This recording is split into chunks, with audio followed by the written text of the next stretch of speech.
lazy. She's boring. She's a racist. I can't because he's smarter than I am. I can't because she's prettier than I am. How many of you have heard that phrase that perception is reality? What one perceives is real to them. But so much of perception is based on perspective. Merriam-Webster defines perception as the ability to observe the elements in the environment through the senses. Perspective is a view or a prospect, the capacity to view in its true relation or in relation to relative importance. Here's a more simplified version of perspective. To one person, the W is the reality. To the other, M is the truth. They're both right and they're both wrong. As one moves towards the other, the view changes. There is a new perspective and the reality changes. I want to share a little bit of my journey and how I've come to realize that while perception may be reality, perspective changes reality.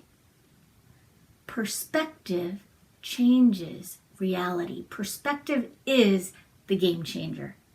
I have found that during the times when I have felt stuck or angry or frustrated or ashamed, perspective has shined a light so bright that it has made change or action non-negotiable.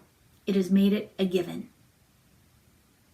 And so my journey starts a generation ago. My mother was born in the Japanese-American internment camps during World War II. President Roosevelt signed Executive Order 9066 shortly after the Japanese bombed Pearl Harbor. It required that all individuals who lived along the west coast of Japanese ancestry report in, and they were incarcerated. My grandparents, along with roughly 120,000 other Japanese Americans, American citizens, were given all but 2 days to gather their things that they could carry. They were tagged in inventory and shipped out to makeshift barracks in the American West Desert, where they were held for 3 years. I remember hearing about the stories and the experiences of my grandparents and their family members and friends, and my young brain just could not fathom it. I remember saying, "But Grandma and Grandpa, you were American citizens. How could you let that happen? Why didn't other people say anything? You lost your house, you lost your business, you lost your stuff. Why?" And they said, "Well, we were at war and we looked like the enemy. And so we had to show our loyalty to the American government. So we were good citizens and we obeyed." That was like, my 12-year-old brain said, "Thank God I wasn't born back then. Those were the olden days. That would never happen now." Of course, there are 2 lessons that we get out of this. One is sometimes perspective can come with time, and sometimes history repeats itself. But that's a completely separate talk and another subject entirely.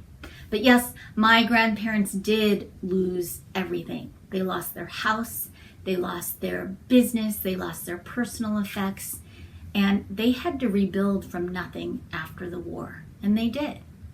My grandparents on my father's side had a little bit more stability. They immigrated to northern Colorado, worked as tenant farmers until they could save up enough to build a life in Denver. And my grandparents, they made sure, both sides, my dad's side, my mom's side, made sure that my parents got college educations with career professions.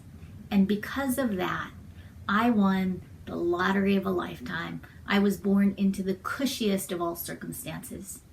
I never went to bed hungry. I always had a roof over my head, a really nice roof over my head, went to good schools, lived in a home full of love and support and encouragement that told me I could do anything I wanted to do. And in that, I lived by the rules that the generations before me had built and that is work hard, get a good education, get a good job, put in your time and then some, impress your teachers, impress your boss, but be humble, be polite, to engyo. Engyo is a Japanese phrase that means to hold back or to be reserved. Fit in, be a good citizen, don't call attention to yourself, and don't bring the family shame. And so that's how I behaved. I followed the rules that kept my family safe and successful over the years. And so I went on to do decently in school. I got my college degree. I worked hard. I put in my time and then some. I impressed my bosses, or at least I'd like to think I impressed my bosses. I built a business. I married an amazing, brilliant, wonderful man who is so patient with me and who is so supportive and loves me for me. We've had 2 really amazing, wonderful, capable, kind children. My parents are proud, and I know my grandparents would be proud. But for me, I was not satisfied doing as expected. I felt like I was wasting all of the tools and all of the toys and the perfect childhood that they had given me. I wasn't feeling successful. And so I started thinking about this, and I think this is because at some point in my youth, I became conscious of my advantage and my privilege. And I think that happened in 4th grade.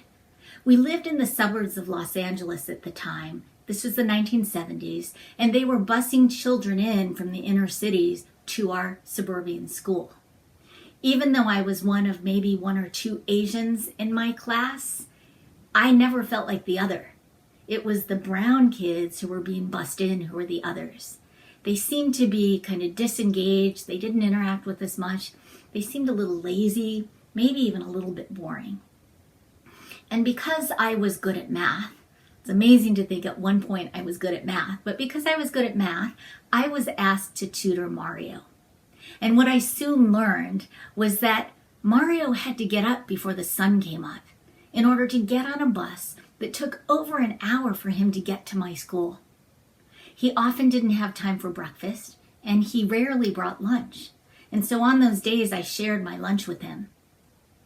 I learned that we both loved Snoopy, and I also learned that we both didn't like our older brothers when they teased us. Mario became my friend.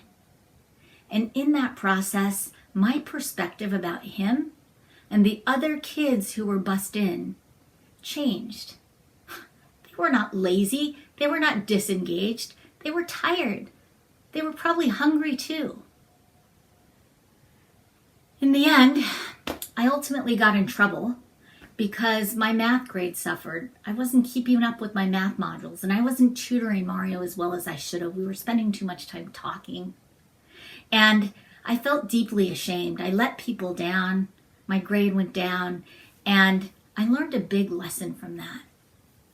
And so in my ensuing academic years, I stayed relatively focused on my grades and studied hard most of the time, and always found myself gravitating towards subjects like sociology and anthropology and literature that described the human condition. And at the time, that as a social worker, I didn't think I'd be able to earn the income that I thought I needed to define success. So I pursued business. And so early on in my HR, human resources career, I said, once I become successful, once I make my money, once I retire, I'm going to start my nonprofit. And so here rolls around age 40. I'm feeling unfulfilled in my career and feeling guilty about feeling unfulfilled in my career. And I had a reckoning. Someone asked me, what would you regret if you were hit by a bus? And I thought, weird question, but I would regret not seeing my children grow up, and I would really regret not starting my nonprofit. And he said, well, what if you could? Why not do it? And I said, dude, what are you, crazy? I have 2 young school-age kids. I'm running a business. I have a husband. My schedule's nutty already as it is. And he shrugged and he said, well, what if you could do it? You're perfectly capable. Why not think about it? And so I did think about it. And I thought about all the ways that I could make it work. And I became invigorated. And so a year later, I launched Seeds to Sow International. Seeds to Sow is a nonprofit organization that focuses on improving the lives of women and girls through access to education, skills training, and access to economic opportunities. We work in areas in rural Kenya where women are undereducated. Girls are usually married by 12 or 13, and so their education ends there. It is through this work with Seeds to Sow that I've become to believe wholeheartedly that perspective changes reality.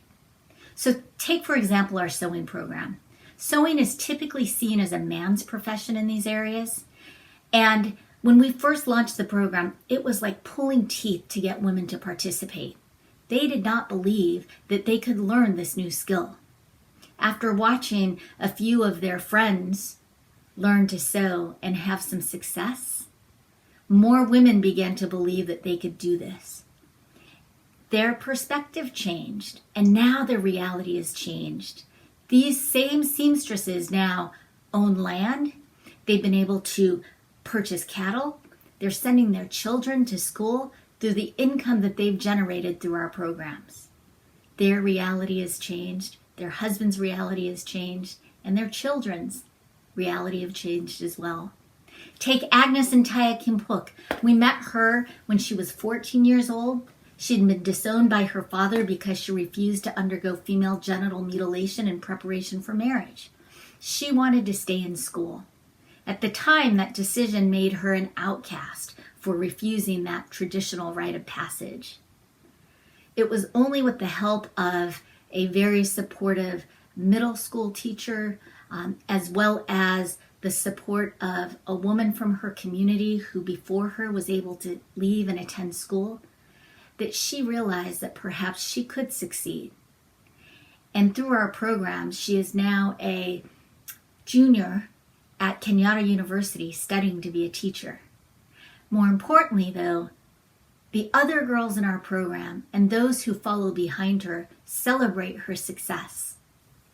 Perspective changes, reality changes. Even with the products that we sell, the first thing that our seamstresses learn how to sew is a reusable gift bag, an Enkiteng bag. And this gift bag is made from recycled fabric.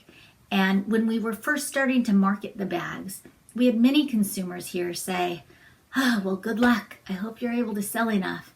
You know, I'm able to buy a roll of paper at the discount store over here. And after explaining to them that the price of a $4 gift bag is more than a woman might make in 2 to 3 days otherwise of doing odd jobs, and they are recyclable and reusable and regiftable, and they're good for the environment, that perspective changed them. Those very same people purchased our bags. And that has changed the reality for us as well as the participants in the program. But Seeds to Sow is more than just this. Seeds to Sow is a living, tiny example of how conscious consumerism at this grassroots level can change the buying behavior of the world to make a more inclusive economy. And this is just our first step in being able to provide the tools to women and girls everywhere to be able to realize their best selves. And no, I am not forgetting boys and men, because girls who thrive become women who thrive. They become mothers who thrive, that then take care of their daughters and their sons. And while we've been operational for just 9 years, we are just getting started. If only I can get out of my way. And so this takes me back to my family history that I shared earlier.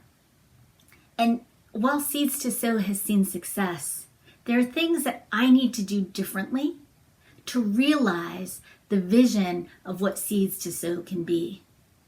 in order to get there and help this organization to scale, I need to do things differently. And thinking about this is big and hairy and scary, terrifying to me, terrifying, because it goes against all of the programming that I've operated with my entire life, the programming that has brought me this level of success to date. But in order for Seeds to Sow to scale, what I need to do now is step out, not fit in. I need to challenge the status quo. I need to not engyo, not hold back and be reserved. I need to call attention to myself and the good work of our team and celebrate the successes we have to date. If Seeds to Sow is to reach a new vista, it is time for me to change my perspective of me. I need to be loud and I need to be proud without feeling shame. How many of you have ever wondered how your perspective of you might be moving you forward or holding you back? Because sometimes it is the demons of the past that hold you back that need to be exorcised, and sometimes it is the good things that are the trappings. It is the perspective that makes all the difference. And perspective can sometimes come with time, it can come with growth, it can come unasked. Or sometimes it comes with the help from a mentor or a friend who can see what you cannot. Thank you, Dov Baron. Thank you, Nina. Thank you, Dr. Ngweni. And thank you, Mario. And by the way, Mario was never lazy. My perspective was. And Agnes, she was never an outcast. She had a different perspective. And that perspective changed her reality and the reality of those around her. And it changed lives. You too can change lives. Examine your perspective.